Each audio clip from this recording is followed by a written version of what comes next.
And first of all, I thank all of you from the deepest place in my heart for bringing me here today and for making me your member of parliament. ആദ്യമായിട്ട് നിങ്ങളെ എല്ലാവരെയും ഞാൻ ഹൃദയത്തിന്റെ ആഴങ്ങളിൽ നിന്ന് ഇന്ന് എന്നെ ഇവിടെ കൊണ്ടുവന്നതിനും നിങ്ങളുടെ ജനപ്രതിനിധിയായി ഇന്ത്യൻ പാർലമെന്റിലെ ജനപ്രതിനിധിയായി തെരഞ്ഞെടുത്തതിനും ഞാൻ നിങ്ങളോട് നന്ദി പറയുകയാണ്.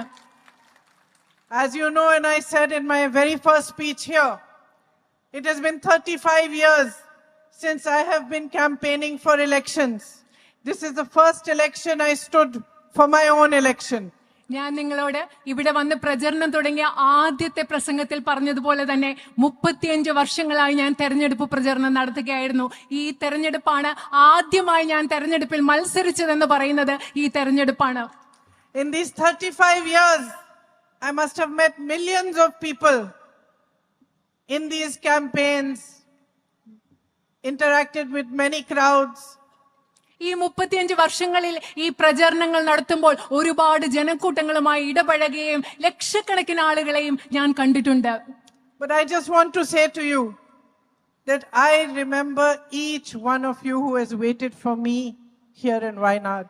I remember each one of your faces. I remember each child, every mother, every sister, every brother, everyone who has come to greet me. Everyone who has waited for me on the side of the streets, outside their houses, brought me a flower, given me a hug, given me a kiss. I remember each one of you. പക്ഷെ ഞാൻ നിങ്ങളോടൊന്ന് പറയട്ടെ, ഈ പ്രചരണത്തിൽ ഇവിടെ കണ്ടുമുട്ടിയ വയനാട്ടിലെ നിങ്ങളെ ഓരോരുത്തരെയും, ഓരോ കുഞ്ഞിനെയും, ഓരോ അമ്മയെയും, ഓരോ മകനെയും, ഓരോ സഹോദരനെയും, ഓരോ സഹോദരിയെയും, വീടിന് പുറത്തെന്നെ കാത്തുനിന്നവരെയും, എനിക്കുമായി പൂക്കൾ കൊണ്ട് കാത്തുനിന്നവരെയും, എന്നെ കെട്ടിപ്പിടിച്ചവരെയും, എന്നെ കുമ്മ തന്നവരെയും ഓരോ മുഖവും ഞാൻ ഇന്നും ഓർക്കുന്നുണ്ട് എന്ന് നിങ്ങളോട് പറയാൻ ഞാൻ ആഗ്രഹിക്കുന്നു. And truly from my heart I thank each one of you for what you have given me. യഥാർത്ഥത്തിൽ എൻ്റെ ഹൃദയത്തിൽ നിന്ന് ഞാൻ നിങ്ങൾ ഓരോരുത്തരെയും നിങ്ങൾ എനിക്ക് എന്ത് നൽകിയോ അതിനുവേണ്ടി ഞാൻ നിങ്ങളോട് നന്ദി പറയുകയാണ്. And the value of what you have given me lies in your love and in your trust. നിങ്ങൾ എനിക്ക് എന്താണോ നൽകിയത് അതിന്റെ മൂല്യം എന്ന് പറയുന്നത്, ആ മൂല്യം നിലനിൽക്കുന്നത് നിങ്ങൾ എനിക്ക് നൽകിയ സ്നേഹത്തിലും വിശ്വാസത്തിലുമാണ്. I am in parliament for you. ഞാൻ ഇന്ത്യൻ പാർലമെന്റിലുള്ളത് നിങ്ങൾക്ക് വേണ്ടിയാണ്, ഇവിടുത്തെ ജനങ്ങൾക്ക് വേണ്ടിയാണ്.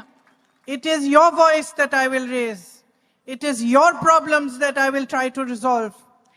It is your beliefs, your values, your hopes and your aspirations that I will stand for each and every day from now until the end. Indian പാർലമെന്റിൽ ഇന്നു മുതൽ അവസാനം വരെയുള്ള എല്ലാ ദിവസവും ഞാൻ ഉയർത്തുന്നത് നിങ്ങളുടെ ശബ്ദമായിരിക്കും, നിങ്ങളുടെ ആവശ്യങ്ങളായിരിക്കും, നിങ്ങളുടെ അഭിലാഷങ്ങളായിരിക്കും, നിങ്ങളുടെ പ്രശ്നങ്ങളായിരിക്കും, നിങ്ങളുടെ ചിന്തകളായിരിക്കും. എല്ലാ ദിവസവും ഞാൻ ഇന്ത്യൻ പാർലമെന്റിൽ ഉയർത്താൻ പോകും.